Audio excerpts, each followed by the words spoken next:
Et avec nous sur ce plateau, je vous le disais, Jean-Pierre Philibert, bonsoir. Bonsoir. Et merci d'être avec nous. Je le rappelle, vous êtes président de la Fédération des entreprises des Outre-mer. Vous avez pu prendre le pouls des entreprises depuis votre arrivée hier. Quelles sont tout d'abord vos premières impressions? Je crois qu'il y a beaucoup d'attentes sur la mise en œuvre non seulement des dispositions du plan sur la Guyane d'urgence, mais également sur ce que le gouvernement a annoncé sur la révision des dispositifs d'aide en faveur des entreprises, notamment aide à l'investissement, aide au fonctionnement, le remplacement du CICE par exemple. Et puis, plus globalement, un calendrier qui inquiète un peu parce qu'il est très chargé dans les mois qui viennent. Réforme du logement, réforme de la formation professionnelle, de l'apprentissage, de l'assurance chômage, réforme de l'entreprise et peut-être un dossier tout aussi important, réforme institutionnelle. Donc ce sont des sujets qui intéressent les entreprises, qui les inquiètent parfois. Ajouter en cela en filigrane la sortie des assises de l'outre-mer et la mise en œuvre des dispositions en loi de finances. Et vous comprendrez que le programme est chargé et que les attentes des entreprises sont grandes. Justement, à propos de cet accord de Guyane signé l'année dernière, Jean-Pierre Philibert, on le rappelle, vous êtes également membre de la Commission nationale de suivi de l'accord de Guyane. L'une des mesures réclamées par les socio-professionnels inscrites sur le papier, c'est le pacte social et fiscal, un dispositif qui permet d'alléger les charges sur environ 10 années à titre expérimental donc pour les sociétés ici. Il devait être mis en place cette année. On envisageait finalement la fin des assises des Outre-mer. Faut-il s'inquiéter ?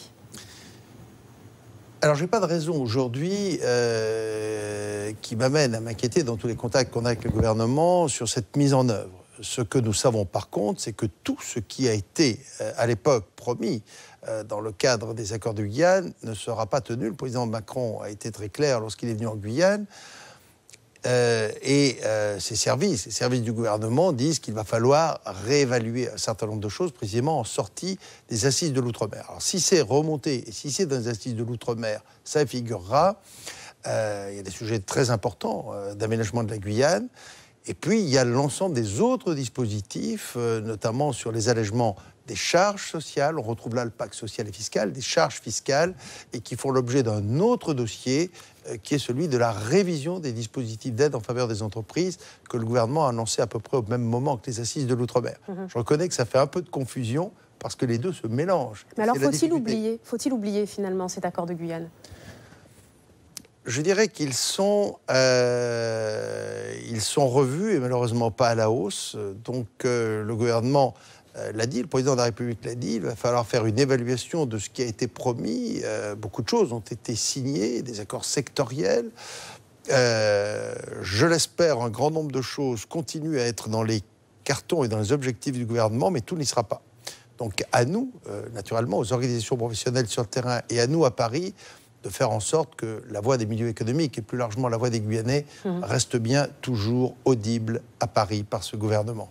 Alors justement, en parlant tout à l'heure du pacte social et fiscal, entre autres, c'est une demande appuyée par les entreprises outre-mer qui n'ont cessé de réclamer depuis de nombreuses années un statut spécifique de l'entreprise ultramarine. Régulièrement, la Cour des comptes remet en cause les dispositifs d'exonération des charges pour les entreprises ultramarines qui pèsent trop lourd sur les finances de l'État. Quel rôle peut jouer la FEDOM aujourd'hui pour défendre ces dossiers ? Alors d'abord, je m'inscris en faux sur le fait que ça coûte beaucoup d'argent. Je rappelle toujours, il faut l'avoir à l'esprit, que le gouvernement, tous les gouvernements dépensent moins pour un ultramarin et dépensent moins pour un Guyanais qu'ils ne dépensent pour un métropolitain. Ça mérite d'être mis en perspective. La Cour des comptes se trompe ? Oui, je crois que la Cour des comptes, je lui l'ai souvent dit d'ailleurs, a des a priori parce qu'on fait des évaluations des politiques en oubliant une chose. L'Europe, et Dieu sait que c'est compliqué avec l'Europe, a reconnu au territoire d'outre-mer des handicaps permanents structurels.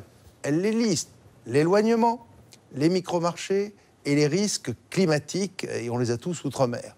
Et ce sont ces facteurs-là, ces handicaps permanents, qui justifient les politiques de compensation que mènent les États membres et que mène la France en direction de ces outre-mer. Donc ce que nous demandons, et que l'on comprenne bien, alors on le comprend en Guyane, on ne le comprend pas toujours en métropole, ce que nous demandons, ce n'est pas des avantages, c'est d'avoir des dispositions de concurrence qui nous mettent à égalité par rapport aux entreprises métropolitaines, dont je rappelle souvent qu'elles sont nos premiers concurrent. La vraie concurrente d'une entreprise guyanaise, c'est une entreprise métropolitaine. Et non pas les Antilles, par exemple. Non. Alors, il y a naturellement des... Mais non, c'est la métropole, qu'on le comprenne bien. Quand on fabrique des yaourts en Guyane, on a une très belle entreprise qui fabrique des yaourts. Quel est son concurrent ? Son concurrent sont les yaourts qui arrivent directement de métropole, produits en très grande quantité, avec une échelle, naturellement, qu'on peut comprendre. C'est lui, son concurrent. Donc, on a des dispositifs de compensation. Et encore une fois, ce ne sont pas des aides. Ce ne sont pas des aides. C'est ce qui permet à notre production locale, à nos filières, d'ailleurs de l'octroi de mer, de tenir et de continuer à développer, créer de l'emploi, créer des richesses dans un territoire. Merci beaucoup Jean-Pierre Philibert d'avoir répondu à nos questions. On rappelle, vous êtes encore sur le territoire jusqu'à dimanche.